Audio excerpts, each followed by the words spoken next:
Welcome to Unscripted with Russo. For our podcast, we decided to explore the people behind the narratives. I'll introduce decision makers and influencers and find out the intimate story behind their rise to success.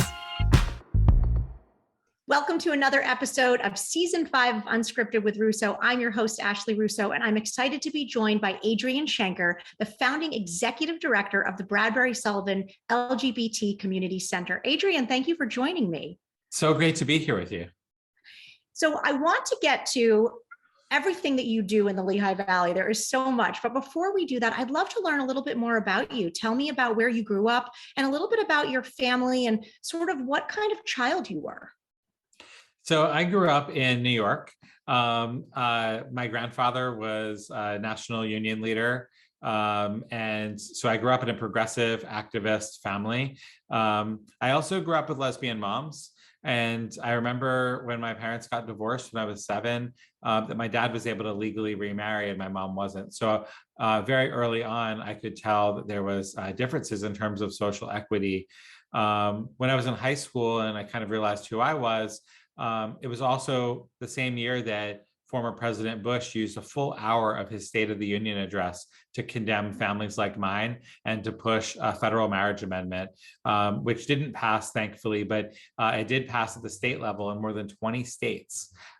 So for me, my activist beginnings were really about joining this fight for legal and social equity for LGBTQ people. You know, it's so interesting when you hear people talk about childhood experiences having such a direct correlation to really where they went. And you were talking about having that so early in your life. Tell me a little bit about the emotions and the experiences tied with that and how that played out for you practically as a child, you know, being 7 years old. My parents divorced when I was 6. I did not have the experience of having any gay parents or that, but I remember having to explain having divorced parents and having step siblings and having a different lifestyle than maybe the rest of my classmates and kind of how that influenced who I became. How did it influence you in sort of that practical school age way? Well, for one thing, it meant that when I was a little older in high school and I was realizing my own identity, I had grown up, in a family that taught me that being different is wonderful, and also that diversity is a strength for an entire community. I knew LGBTQ people as role models, including, my mom and many of her friends. So, I didn't have some of the struggles that many other LGBTQ people have in their families, which is a cultural context that I'm really grateful that I grew up with. But one other thing is also true, which is that I grew up in the 90s, basically, and the 90s were very different than today. So I grew up at a time when there weren't really, mainstream television shows celebrating LGBTQ diversity, on screen. The representations in the mass media of LGBTQ people, were often caricatures at best. So, I also grew up in a context where I think,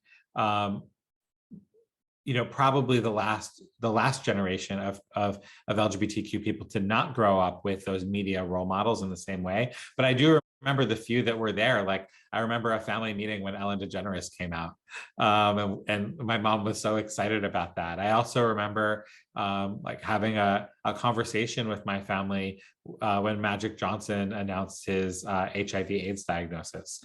So, there are things I remember as a kid that where my family kind of provided those examples of people sharing who they are, either LGBTQ people or, in Magic Johnson's case, HIV positive. But being able to really understand that diversity is a strength for an entire community is something that I was brought up with.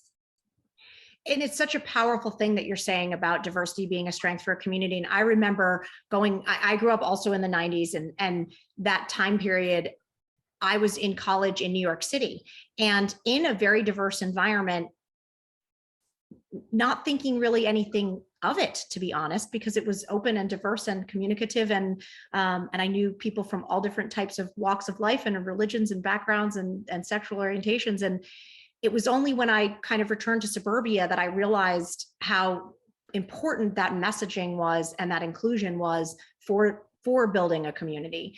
So what a gift that you had that through your whole childhood. It's such an amazing thing. It can be hard to remember now, and so it's an important reminder that we're not really talking about that long ago. The first state to win marriage equality was Massachusetts in 2004, won through the Goodrich decision at the Massachusetts Supreme Court. And right after that ruling, within 24 hours, every major national politician, Republican and Democrat, condemned the Supreme Court ruling granting marriage equality, except for former Congressman Barney Frank, openly gay member of Congress from Massachusetts. Even John Kerry, who was running for president as a Democrat that year, spoke out against the Supreme Court of Massachusetts granting marriage equality. We're talking about less than 2 decades ago. So really the time in which I became an activist is very different than the time today. And that's both a sign of how far the LGBTQ movement has come, and also a sign of how much work is still needed to guarantee progress and equity for underserved and historically excluded populations. Adrian, do you think that there has been sort of change in progression as different generations come into kind of their adulthood or their career path? And you look at us and saying kids of the 90s coming in, do you feel like that has influence? And when you look at kids who are maybe teens or college age now, what do you see on the horizon for the next 10, 20 years? So yes, I mean, in some ways, progress is generational, but also generational is not an excuse for withholding people's civil and human rights.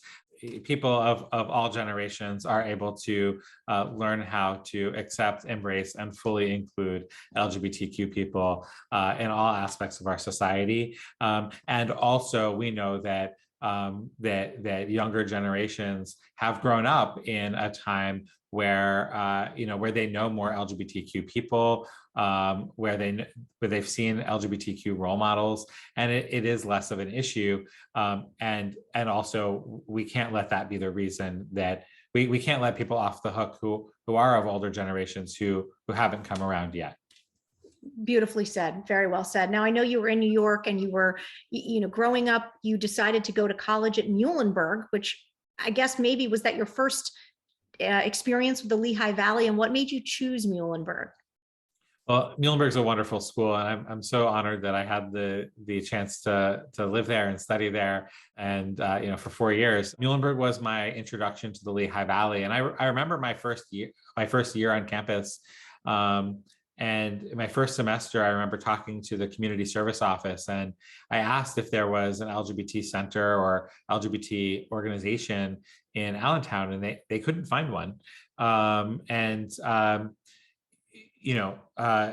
me, I was looking to build community with other LGBTQ people. I was actually looking to volunteer or looking to get engaged off campus as well as on campus. And that also wasn't that long ago. And it really was the impetus for, many years later, deciding to start Bradbury-Sullivan LGBT Community Center. But when I first moved to Allentown, it was certainly a culture shock in terms of coming from a place that had more protections and more visibility for LGBTQ people at the time than Pennsylvania did. And also it felt like the activism that could happen here was even more important.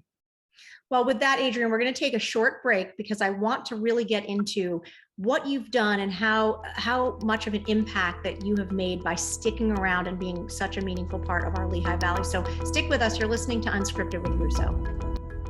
Home to the Iron Pigs in Dorney Park, Allentown is a city without limits. Food, art, dance, you name it, it's got it. Allentown's historic roots are matched with its vibrant culture to create an adventure that you'll never forget. Thinking of taking a trip?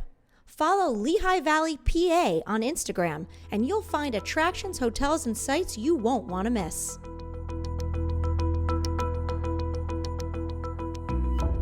All right, welcome back to Unscripted with Russo. I'm Ashley Russo, and I am being joined by such a tremendous guest, Adrian Shanker. Thank you so much for being here. You're the founding executive director of the Bradbury-Sullivan LGBT Community Center in Allentown. We were just talking before, you grew up in New York. You grew up in a family of activists, You really understood, I think it sounds like, in a meaningful way and a deeper way than a lot of kids might, the importance of speaking up and the importance of diversity in a community. And then we in the Lehigh Valley were lucky enough that you decided to attend Muhlenberg College, where you studied political science and religion studies, and then you stayed here. So tell me a little bit about that, the decision to stay in the Lehigh Valley. I stayed here because I knew that I wanted to be an activist, and I knew that I wanted to do activism related to LGBTQ legal and social equity.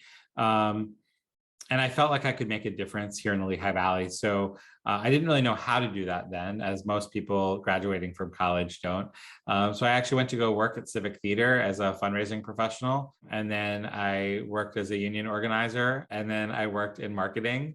So you were gathering all the puzzle pieces to running a center and being an activist, but it's an interesting point and worth noting, because often, when you're in high school and college, you have that dream of, I want to do X, right? Like there's a thing, but we don't know how to get there. So the path, and I like that you gathered skills. So you mentioned marketing, development. What were other pieces and skills you were gathering along the way? And was it purposeful? Yes and no. So certainly community organizing as an additional skill, and fundraising and organizing are very similar, but being able to kind of build community, and to do so in an organic way where people who believe in a shared set of values can collectively take action, whether that's public policy action or collective fundraising, which is what we did to eventually open Bradbury-Sullivan LGBT Community Center. Those organizing skills were really essential. In terms of was it purposeful? Like, yes, it was purposeful that I wanted to do work in the Lehigh Valley as an LGBTQ activist and advocate. I think when I was starting out, I didn't exactly know what that was going to look like. And over the years, that became more clear to me that what was needed in the community and the role that I wanted to play. I know that one key thing that you've done in your career, and there really are so many, is that I believe you served as the president of Equality for Pennsylvania for 3 years. So that was in the fight of marriage equality? Yeah, I was the board president of Equality Pennsylvania, which is unfortunately not still in existence. But during the fight for marriage equality, 2011 to 2013, I had the honor of serving as board chair. This was an organization that was working at the state level to advance non-discrimination protections, anti-bullying protections in schools, and also marriage equality. And it was both a political organization and also an educational nonprofit. So it was really an important time in the LGBTQ movement where we could actually see change happening before our eyes in a very rapid way. I mean, it was the Obama administration where progress was very rapid for LGBTQ people. And to be sure, we won massive progress during that time. And there was still much more progress necessary, and still is today, to achieve the unmet dream of equity for LGBTQ people. But it was a time where progress was happening rapidly. And it was a very exciting and kind of propulsive moment to do this work. It's always amazing to be kind of in the kind of the eye of a storm or the eye of a movement or something going on. And it sounds like you had that opportunity. What did you learn from it, both that you took with you and said, I'm going to take this to Bradbury-Sullivan when I start, that this is going to come with me? And what did you learn that maybe you said, maybe that's not a piece I want to take, or that's not a skill, or that's a skill I need to have somebody else help me with? So I always think about, what are my strengths? What are my blind spots? Who are the people I surround myself with that kind of round out what we're trying to accomplish? Did any of that happen for you through those early career years? Yeah, well, one thing I learned is that if we're going to ask our community to step up and share our vision, we have to have a compelling plan, and we have to have demonstrated that, we are an organization that can make an impact. And that was something I learned with Equality Pennsylvania, early on. And the strategy that we used to show the community that we could make an impact was it was a time where we were pretty sure we weren't going to be able to win statewide through the legislature any major policy changes. It was a very conservative state legislature. So instead, we pivoted to work at the municipal level, and we passed over a dozen municipal non-discrimination laws in that time period across Pennsylvania, including here in Bethlehem in 2011. And that municipal progress really did affirm for the community that real progress could happen in front of us, in front of our eyes, and that when the time was right, that progress would even be expanded at larger levels as well. And at Bradbury-Sullivan Center, that's something that we've continued to do, both in terms of making change where we can, also continuously making sure that that when we make change, we try to make sure that the community can see that change and can understand the importance of it. For example, we sued the Trump administration 3 times to stop proposed anti-LGBTQ rules from going into effect. By the way, we won 3 times. And congratulations on that. And that's the type of activism and things that are going on, sometimes unbeknownst to the community, that are really important at the work the center does. Yeah, I mean, sometimes advocacy wins are kind of in the weeds and are clunky to communicate, and other times there are things that are more easily communicated to a broader audience. But throughout the COVID pandemic, for example, we led the fight to ensure that people living with HIV would be prioritized in phase 1A for the vaccine. Like, that was a very easy thing for people to understand. And we also worked to ensure data collection of LGBTQ people for COVID infections. That was a little bit more challenging to communicate to people, right? So not everything is as easily understood or frankly as exciting to the community, but it's all very important. And we're very strategic as an organization in terms of what type of advocacy we want to prioritize. Tell the audience a little bit about, what Bradbury-Sullivan Community Center is, what the goals are, the vision and the mission, and really how it's changed over time since you founded it in 2014. I didn't say changed, but maybe evolved is the right word. So Bradbury-Sullivan LGBT Community Center provides arts, health, youth, and pride programs to celebrate and support LGBTQ plus people throughout our region. And that looks like a lot of things. It looks like our fine art galleries and our film screenings and our community reading groups, support groups, but it also looks like we administered more than 1,000 doses of COVID vaccines at our center, more than 300 flu vaccines at our center. We're enrolling people in health insurance, and we're out there promoting mammograms and colonoscopies for LGBTQ people. So our work takes many forms, and one way that it's evolved since we founded in 2014 was when we started, we were a lofty but feasible goal, a vision and a dream. And today we have a building, and we have an amazing team of staff members who I'm so lucky to work with every day. And this team works diligently to ensure that LGBTQ people across the Lehigh Valley have the cultural, social, and emotional support that they need to thrive. And really, that's what our goal is for LGBTQ people in the Lehigh Valley and everywhere to thrive. And how have you seen the center making a difference in our community? Because I can say that, having sort of been a part of watching the evolution from the beginning, just things like the Pride Festival that happens in the Lehigh Valley, it's grown so immensely, and it includes people from all walks of life, and it draws people from all different areas, and is a very public facing way for the Bradbury-Sullivan Center to be out in our community. What are some things that you're most proud of that you think have really moved the needle on the way the Lehigh Valley handles diversity and inclusion?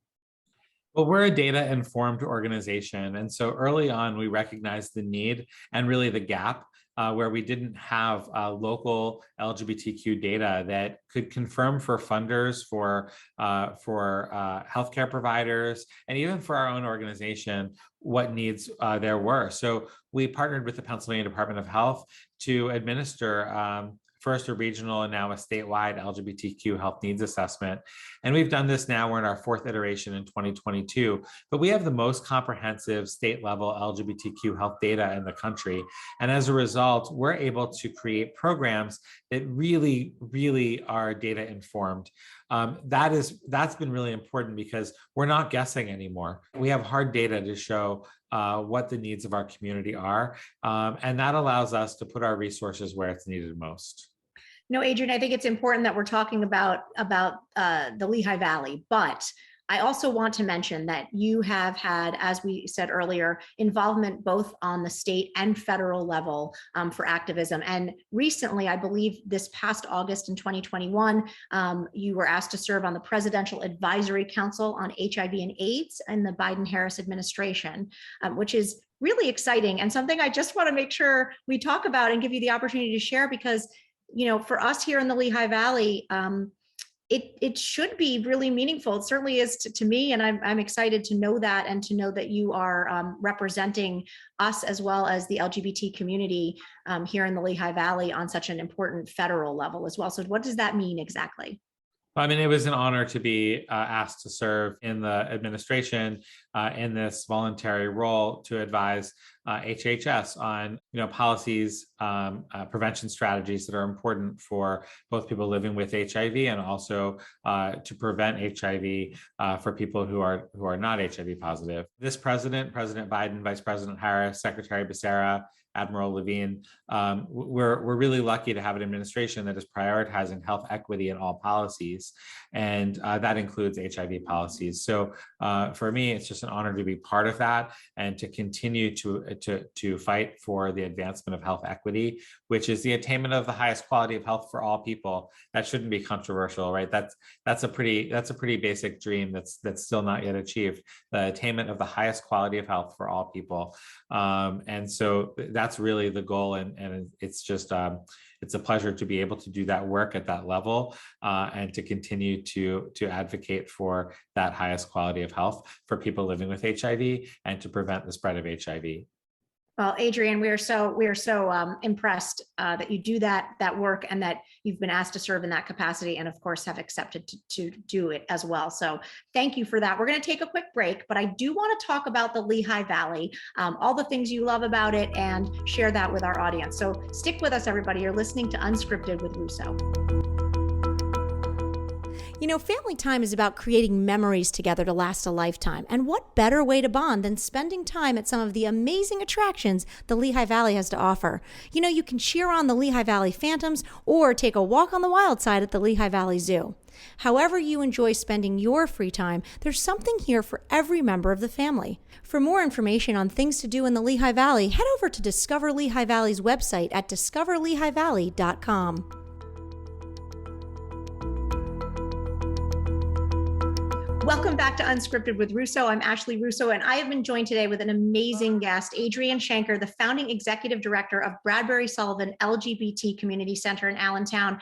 Adrian, you are incredible. I'm so thrilled you chose to go to Muhlenberg College and then stayed in the Lehigh Valley.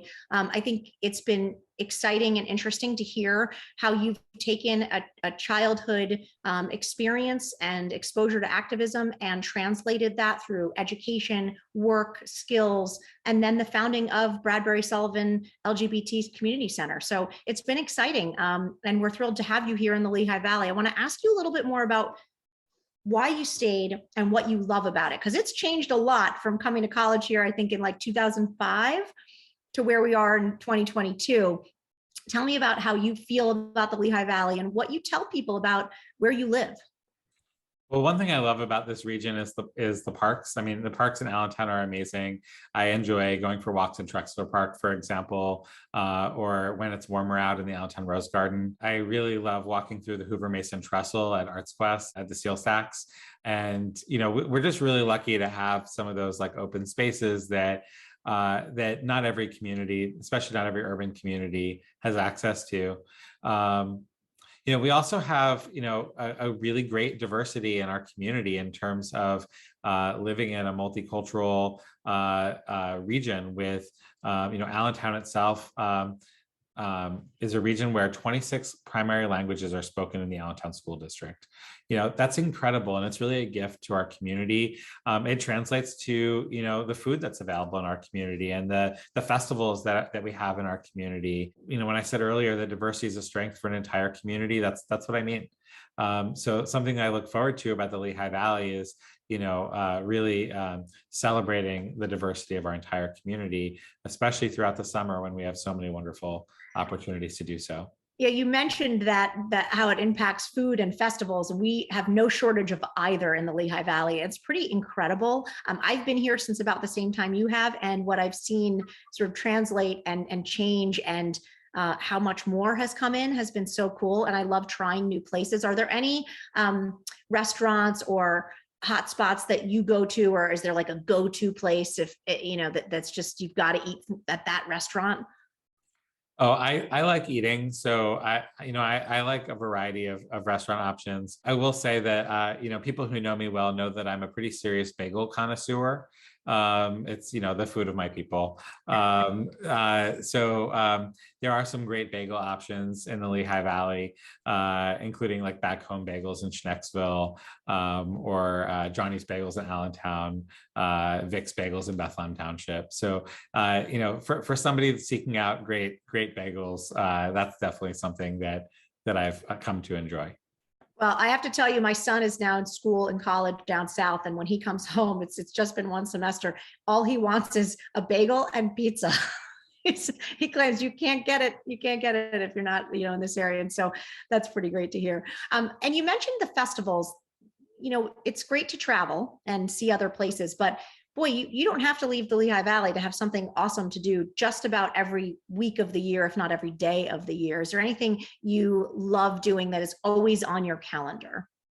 Well, it's, I'm biased, but Lehigh Valley Pride, third weekend in August is always, a fun event for the whole family. And we're already busy planning for next year's Lehigh Valley Pride Festival. And what's nice about it is it's in August, it's, right after Music Fest. So it's a time where, there's a lot of really great opportunities to engage with art, culture, and community. And that's really a fun event. Another one that I've always enjoyed going to is Art in the Park in West Park. It's a wonderful community arts festival, celebration of local artists, and it's a free event to walk around and support artists in our community. I love that. And that's one that I have not been to. So I'm glad that you brought it up, because I'm going to make it a priority for me in 2022 as well. So thanks, Adrian. All right. Well, before I let you go, we do a little section here called rapid fire questions. I just want to confirm you have not heard these questions. I've not heard these questions. Don't worry. They're not too hard. All right. So here we go. What is your favorite hobby or your secret talent? Oh, my favorite hobby, I read a lot of poetry. Great. You might be the first person on the podcast to have answered that. So I love that answer. All right. If you were to cast an actor to play you in a movie about your life, who would you pick? Who would you cast? I'm not sure I'm ready for a movie about my life. That's your way of dodging that question? I'm not saying I'm dodging. I'm just saying it's not ready for a movie. All right. You're not a Lifetime movie yet? Okay. If you didn't have the job you have now, what would you be doing? What would be another career that you've always imagined or thought maybe you'd be good at or wanted to try? Yeah, Olivia Pope on Scandal talked about, wanting to open up like a jam place in Vermont. And, the thought of just like, living in nature is something that sounds really intriguing. But I think I would miss like being in an urban space. So I don't know that I could be a jam maker. I'm not really sure what the answer to this is. Maybe you could like do a bed and breakfast on the weekends. Combine all those things. All right. That sounds like a lot of work. It does, doesn't it? What is the best advice you've ever received? Maybe not the best, but a piece that resonates with you. Maybe something that you've heard that meant something and you now pass that on. Yeah. So one thing that has been really important for my career is how we think about fundraising and how we think about money in our society. And as an advocate that tries to, resource money to achieve social change for LGBTQ people, I've had to think about money differently. And I remember, some lessons I learned when I was working at Civic Theater as a fundraiser that were, really about how we how we think about money differently and how we think about the power of harnessing the power of a community to make the changes we believe in. So that's probably the best advice that I could share. That's amazing advice. And that is also a unique answer. All right, last one, a person who inspires you and why. Person who inspires me and why. Well, right now I'm reading the Sarah Schulman's new book, Let the Record Show, which is about the history of ACT UP. I'm very inspired by Peter Staley, one of the early ACT UP activists, but I'm really inspired by this entire movement of ACT UP activists who changed the course of healthcare in America forever. Adrian Shanker, thank you so much for being my guest on Unscripted. I'm so appreciative of you, your time, and the work that you're doing on behalf of the LGBT community here in the Lehigh Valley and beyond. So thank you so much for joining me. Thanks for having me. You're listening to Unscripted. Until next time.